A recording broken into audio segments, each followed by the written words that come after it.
जो हमारा विषय है वो यही है, इसीलिए पाश्चात्य विचारक एवं विविधवाद, विभिन्नवाद जो है और विचारक जो है उनकी बात हम करेंगे। हमने जो लास्ट क्लास देखी थी उस लास्ट क्लास में हमने उत्तर आधुनिकता का कॉन्सेप्ट देखा था।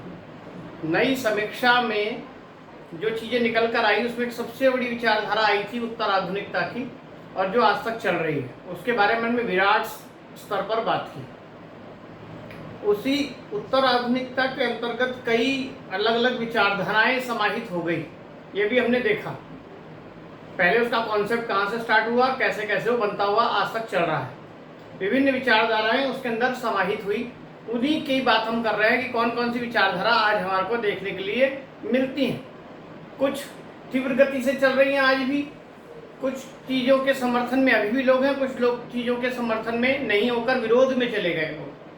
तो कौन कौन सी विचारधारा है उसमें एक सबसे पहला रूप है यथार्थवाद का रूप, रियलिज्म। बहुत सारे आलोचकों ने ये कहा कि साहित्य में वही साहित्य अच्छा होगा जो रियलिटी बेस्ड हो, यथार्थ पर आधारित हो, जीवन जगत की घटनाओं का हूबहू वर्णन हो, उसमें लाग लपेट ना हो, उसमें आदर्श की मिलावट ना हो, वो ही साहित्य श्रेष्ठ साहित्य कहलाएगा। यथार्थवाद का साहित्य के रूप में हम इसे जानते हैं।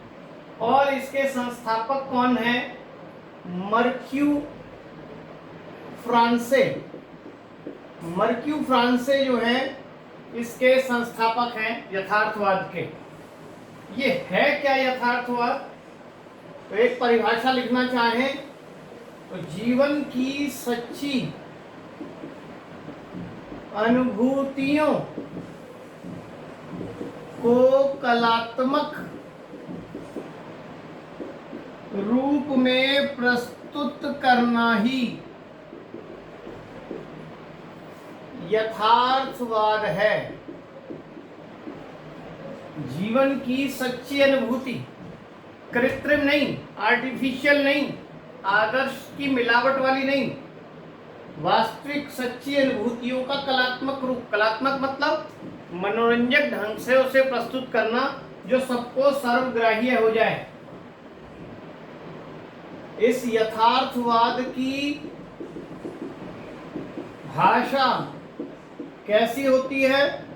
सामान्य, और इसका शिल्प सहज होता है।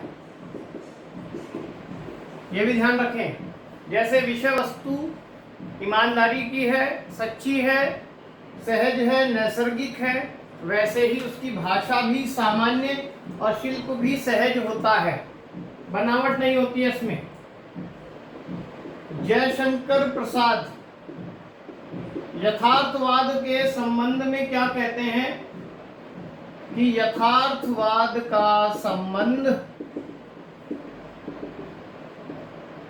जीवन के दुख व अभाव से है। यथार्थवाद का संबंध जीवन के दुख व अभाव से है।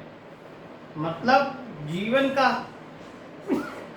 जो दुख है या जीवन में किसी प्रकार की कोई कमी है, उसकी टीस ही यथार्थ रूप में अभिव्यक्त होती है, ये बता दिया गया। प्रेमचंद क्या कह रहे हैं ये भी नोट कर ले। प्रेमचंद के अनुसार चरित्रगत दुर्बलताओं, क्रूरताओं और विषमताओं का नग्न चित्रण करना यथार्थवाद है। ये बता दिया प्रेमचंद ने। तो पेपर में किसी की भी परिभाषा आ सकती है यथार्थवाद से रिलेटेड।